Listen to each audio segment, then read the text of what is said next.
Hey there, Ryan Reynolds here. It's a new year, and you know what that means. No, not the diet. Resolutions. A way for us all to try and do a little bit better than we did last year. And my resolution, unlike big wireless, is to not be a raging and raise the price of wireless on you every chance I get. Give it a try at mintmobile.com/switch. $45 upfront payment required, equivalent to $15 per month. New customers on first 3-month plan only. Taxes and fees extra. Speed slower above 40 gigabytes on unlimited. See mintmobile.com for details.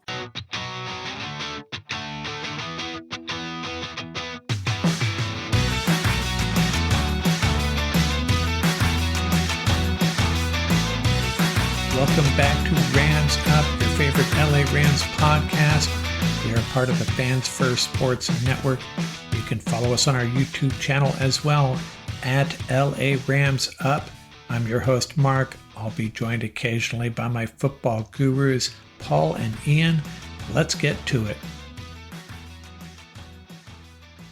Hey, what's going on, Ram fans? Going to get into the Rams-Vikings game from another perspective. I will be comparing each of the two teams' units side by side, see how they measure up. Got a little scoring system set up. And if you have the time, check out the YouTube version on our YouTube channel. Supplement it by graphics over there. A little bit easier to follow.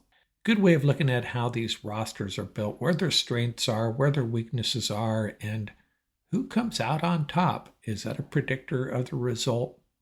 Maybe not, but we'll have added anyways. And before we get to that, got to give a shout out to the Arizona Cardinals organization, helping out a divisional rival. Rams will be playing in Arizona, obviously, and the Cardinals are sending out a couple of 777s to transport Rams players, pets and all, to Arizona. Rams will be using their training facility, and pretty nice gesture by the Arizona Cardinals organization, getting behind a team that's in a little bit of a desperate situation. Certainly not ideal for our LA Rams, but certainly not giving up on them either. So thank you to the Arizona Cardinals for helping out here. And I'm not going to get into the fires anymore this episode. We'll get into that a little bit more as the week goes along. Still kind of assessing how bad it was, and it's pretty bad, but we will bounce back. Hey, if you want to see what JJ Redick had to say about it, his little press conference, kind of a good way of wrapping our arms around the situation and the way forward. Reach out to get on YouTube and check that out. Pretty good stuff. Salute to JJ Redick for putting things into perspective.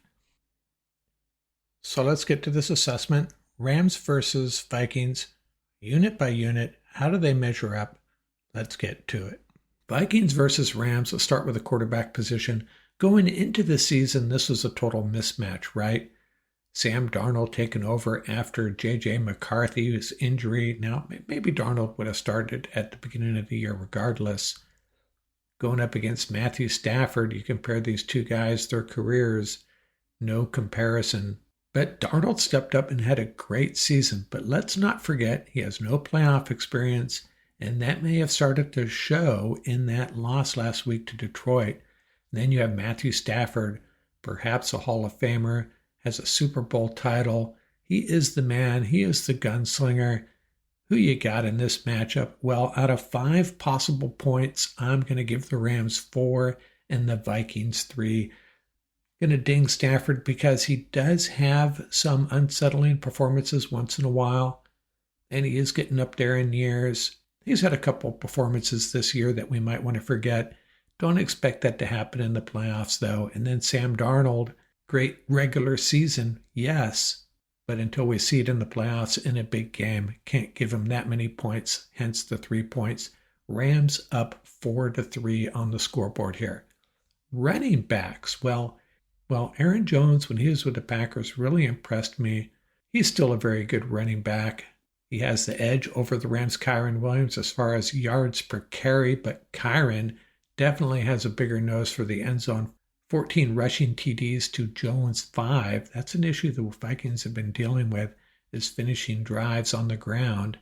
But Jones is the better receiver, over 400 yards this year through the air, which matches what Kyren has done for his entire career. Not clear on why the Rams don't use him more in the passing game, actually. but I'm going to give both teams 4 points here. Aaron Jones, a more versatile back. Kyren Williams, a better red zone back. Very similar stats. Kyren about 160 more yards on the year. And so our new score is Rams 8, Vikings 7. Next up, wide receivers. So what I did is I ranked these receivers regardless of team. Justin Jefferson has to be at the top, right? It's either him or Jamar Chase. If you want to identify the best receiver in the NFL right now, Jefferson, 1,533 yards and 10 TDs. The second best receiver in this game at this time is Puka Nacua, 79 catches, 990 yards, 3 TDs, and he missed some games. Did not make the Pro Bowl because of that, I think, but he's probably a top 5 receiver in the National Football League right now. And I'm going to rank Jordan Addison just above Cooper Kupp based on recent performances, but Addison, man, 9 TDs, so he's a touchdown maker. And then Cooper Kupp, one of the best receivers of the last 7 or 8 years, but has tailed off recently. 67 catches, 710 yards, and 6 TDs. Vikings don't bring much to the table after that. Their best receivers, yardage-wise, after that are the tight end TJ Hawkinson. We'll talk about him in a minute. And Aaron Jones. Meanwhile, the Rams can run Demarcus Robinson, Tutu Atwell, Jordan Whittington out there, who steps up on a particular day. You never know. The Vikings' Jalen Naylor does contribute to some degree. And I'm going to call this a wash, giving both teams 5 points. I mean, Justin Jefferson, come on. He is so good. And then the Rams' depth at that position, Puka Nacua and Cooper Kupp, 2 stud wide receivers. Yeah, they both get 5s here. So the Rams maintaining a 1-point lead, 13-12. The tight end position, very interesting. These guys are similar in some ways. Both of them had their 2023 seasons ended by, some would say, a dirty hit. Others would say just a legal low hit by Kirby Joseph of the Lions, both with limited playtime in 2024, especially Higbee. So I took a look at their 2023 stats rather than this year's. Hawkinson, 95 catches for 127 yards and 5 TDs. Tyler Higbee, 47 catches for 495 yards and 2 TDs. And Higbee's already matched that TD total this year in the short time he's been back. TJ Hawkinson, he's played 10 games this season. I'm going to give a slight advantage to Hawkinson here. His stats have been a little bit better over the course of his career. Tyler Higbee, fresh legs though, he could really impact this game. Now, I'm only awarding a max of 3 points for the tight end, since it is just one guy typically, unless you run 12 personnel out there. And I'm going to give Hawkinson 2.5 points and Higbee of the Rams 2. So the Vikings have narrowed the gap a little bit. Rams up 15 to 14.5. Let's talk about the offensive line. Now, the Vikings suffered a brutal injury early in the year against the Rams, actually. Christian Darrisaw, their left tackle, going down, but they traded for Cam Robinson. So their offensive line left to right, Robinson, Brandell, Bradbury, Risner, and O'Neal. The Rams' offensive line left to right, Alaric Jackson, Steve Avila, the rookie Bo Limmer, Kevin Dotson, and Rob Havenstein, the steady senior member of this team. Overall, the Vikings line has performed pretty well. They do struggle against the blitz, though. We saw that against the Lions. And that's magnified by the fact that Sam Darnold has a tendency to hold onto the ball longer than most, if not all, NFL quarterbacks. The Rams' offensive line, very good performance, too. 5th in sack rate and 3rd in run blocking by some metrics. Now, the Rams' numbers are skewed, though.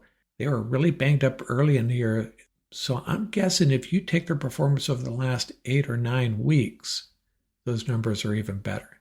So I'm giving the Rams a slight edge here, 4.5 to 4 out of the 5 points. Rams getting 4.5, Vikings getting 4, and the Rams have a 1-point lead again, 19.5 to 18.5. My dad works in B2B marketing. He came by my school for career day and said he was a big ROAS man. Then he told everyone how much he loved calculating his return on ad spend. My friends still laugh at me to this day. Not everyone gets B2B. But with LinkedIn, you'll be able to reach people who do. Get a $100 credit on your next ad campaign. Go to linkedin.com/results to claim your credit. That's linkedin.com/results. Terms and conditions apply. LinkedIn, the place to be, to be. This episode is brought to you by Unstoppable. Discover the inspiring true story about Anthony Robles, who defied every expectation to become a national wrestling champion in Unstoppable, a new original movie from Amazon MGM Studios and director William Goldenberg, evoking the excitement and camaraderie of classic sports dramas and thrilling wrestling matches. Unstoppable features an all-star ensemble cast, including Jarrell Jerome, Jennifer Lopez, Don Cheadle, Michael Pena, and Bobby Cannavale. Unstoppable is streaming exclusively on Prime Video January 16th. Let's jump over to the defense and talk about the interior defensive line. The Vikings, overall their defense had a great year, but the interior D might have been their weakest spot. Not that it's weak, just overshadowed by some of the other units, especially the outside linebackers. They did not perform as well as the Rams in the red zone. The defensive line accounted for just 4 sacks on the year. Harrison Phillips, the nose tackle, had 56 tackles. That was the most along the front there. The Rams defensive line, meanwhile, accounted for 18 sacks. Braden Fisk had 8.5. Kobe Turner had 8. Kobe Turner had a total of 62 tackles along the front there. Pretty impressive. Again, I'm going to give a slight edge to the Rams here. 4 points to 3.5 out of 5. Rams get 4. Vikings get 3.5. And the lead is up to 1.5 points. Rams have 23.5. The Vikings 22. Let's talk about the outside linebackers. This is a fun group on both sides to talk about. 2 very strong units. The Vikings, led by Andrew Van Ginkel and Jonathan Grenard, ain't too shabby either. Those 2 combined had 23.5 sacks. And then over on the Rams side, 2 young outside linebackers we'll talk about, Jared Verse and Byron Young. Michael Hoyt also contributes. They only had 12 sacks, but a little bit misleading because they generated a lot of pressure, just didn't get to the quarterback as much. Verse, 77 pressures. That's the 7th in the entire league. Van Ginkel and Verse, both Pro Bowlers. Verse, the likely defensive rookie of the year. I'm going to ding the Rams a little bit for missed tackles, especially Verse, but Verse's pressure rate will be a really big factor in this game, along with Fisk, especially against a quarterback like Darnold, who likes to hold onto the ball. I'm going to give the Vikings a slight edge here, though, based on the number of sacks those 2 guys produce. 4.5 points for the Vikings, 4 for the Rams. So it's back down to a 1-point lead for our Rams. They have 27.5, the Vikings 26.5. Inside linebackers, I'm only awarding 4 points here. It's a 2-man unit, sometimes only 1 inside linebacker out there for both teams. Secret weapon up there in Minnesota, Blake Cashman, 112 total tackles. He missed that first Rams-Vikings game. And Ivan Pace Jr., 72 tackles. Very similar to the Rams inside linebackers, actually. Christian Roseboom had even more tackles than Cashman, 135, and Omar Spates, 67 tackles, and he took over the starting job there midway through the season, so a little deceiving. He had a really good year. Cashman, Roseboom, some similarities, Spates and Pace, similarities as well. Both undrafted free agents. Yeah, Spates took over for Troy Reeder, who had 46 tackles. So if Spates had been in there the whole season, probably would have had another 50, 60 tackles, my guess would be. Spates is a great tackler, recording the lowest missed tackle rate of any rookie linebacker, 5.7%. So I'd give Cashman a slight edge over Roseboom. Roseboom probably a better tackler, Cashman better in coverage. I'd give a significant edge to Spates over Pace, though, especially as far as upside. Spates getting named to a bunch of all-rookie teams, second team anyways, so he's starting to get some recognition. There's nobody elite here. I'm just going to call this a 2-2 wash, so nothing changes. Rams still with a 1-point lead, 29.5 to 28.5. Cornerback, the best in this group across both teams is clearly Byron Murphy II. He's heading to the Pro Bowl for the Vikings. Everyone else here, solid if unspectacular. Witherspoon has really elevated his play lately for the Rams. Griffin and Gilmore, tons of experience. The Rams' secret weapon here might be Quentin Lake. He hasn't had many splash plays this season, but he's definitely one of the leaders of this defense. I'm going to go 4 points for the Vikings, 3.5 for the Rams, mainly due to Murphy's All-Pro season. I think that's fair. No weak players here. Murphy is the difference maker, though. But, man, Quentin Lake, keep an eye on him. So it's Rams 33, Vikings 32.5. Let's talk about safeties. 4 points max for this group. You know, safeties aren't valued much in the draft, and I'm not going to value them as much as cornerbacks here. I think that's realistic. Makes sense to me. So 4 points. These two units overloaded with Camerons here. The Vikings have Cameron Bynum. The Rams, Cameron Kinchins and Cameron Curl. The oddball in this group is Harrison Smith, but something else odd about him, he's probably the best player in this group. Very experienced, highly productive. I think he gives the Vikings a slight edge here, although Kinchins has proven he has big playability all season long, had that 103-yard interception return, and he has 4 interceptions on the year, and he's a big hitter as well. By the way, the Rams bringing back safety John Johnson, a veteran, for this game.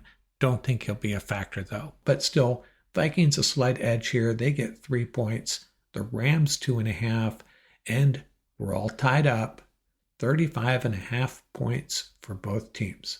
Special teams, again, only 4 points max for the special teams. So let's walk through these punters. Ethan Evans, 30 punts inside the 20. Ryan Wright, he's kind of right there with Evans, although Evans just 2 touchbacks all season. That's pretty impressive.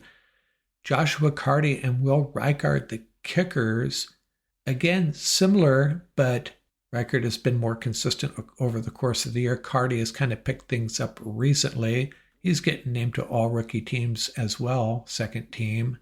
So overall, Reichard's probably the better kicker, but Carty is coming on. Returners, Xavier Smith, 9.3 average. Brandon Powell, 7.1. Net punting average for these two teams is almost identical. Opponents' kickoff returns, top 2 in the league. Let's just call this a 3-3 tie, although Joshua Carty could end up being a difference maker the way he's come on late in the season. Made his last 13 kicks and 2 50-yarders just last week. Also got to keep an eye on the Rams' kickoff return game. Jordan Whittington has been picking things up there. So a 3-3 tie, and the score is 38.5 to 38.5. I looked at the depth on these two teams. I'm just going to give 1 point. Now, if something happens to either quarterback, the Rams are better positioned. Jimmy G versus Nick Mullins. We're hoping that doesn't happen for either team. Gotta like the Vikings running back depth more than the Rams anyways. Blake Corum, the Rams' number 2 guy, out for the year. The Vikings, Cam Akers backing up Aaron Jones, and he will be chomping at the bit to get at the Rams, won't he? So the Rams have Ronnie Rivers and Royce Freeman probably backing up Kyron Williams. Both of them are efficient, but nothing to get too excited about. So slight edge there for the Vikings, I think. Jalen Redmond gives the Vikings some quality depth up front on the defensive line. And you got to love the Rams' offensive line depth. Some guys got a lot of playing time. Justin Dedich, Jonah Jackson, the free agent, who's now a backup. They're well positioned if someone gets hurt, I think. Vikings, not so much. Big advantage for the Rams at wide receiver, in my opinion. They can go 5-6 deep. And same deal at tight end with Tyler Higbee out most of the year. Some guys stepped up. Johnny Munt of the Vikings, he's a good blocker. Doesn't bring much to the table other than that, though. Rams have a pretty deep secondary as well. We already mentioned John Johnson coming back. Kobe Durant, Jalen McCullough, reliable contributors. I'm going to go with the Rams here. I'm going to give them the half point, just a half point. Vikings get 0. Rams have a half point lead, 39 to 38.5. which brings us to coaching. 2 points max here.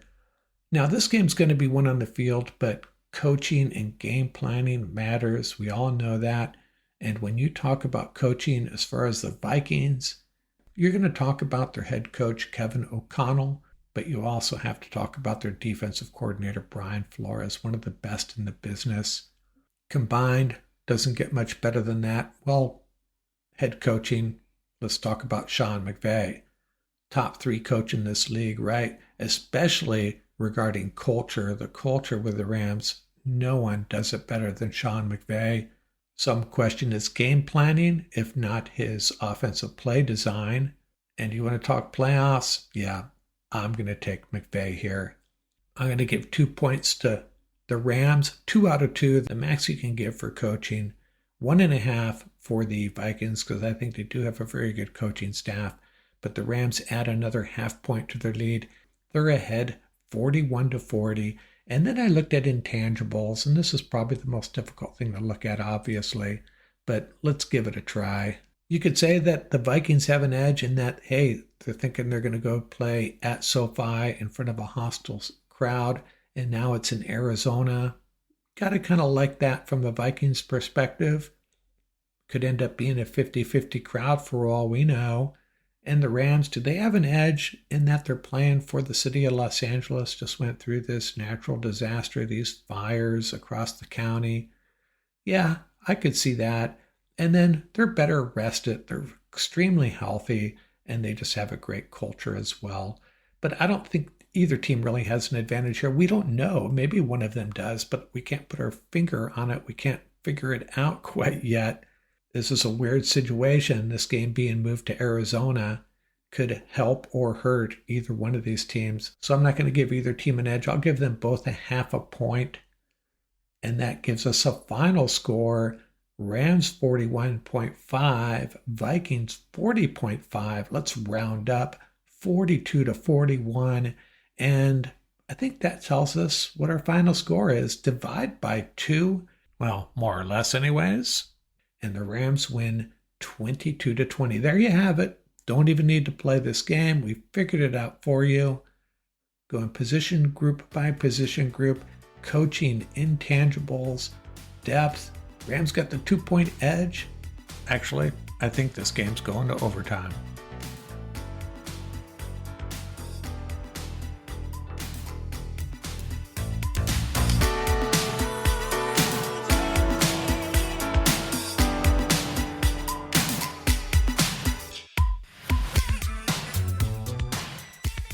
That's going to do it for this episode.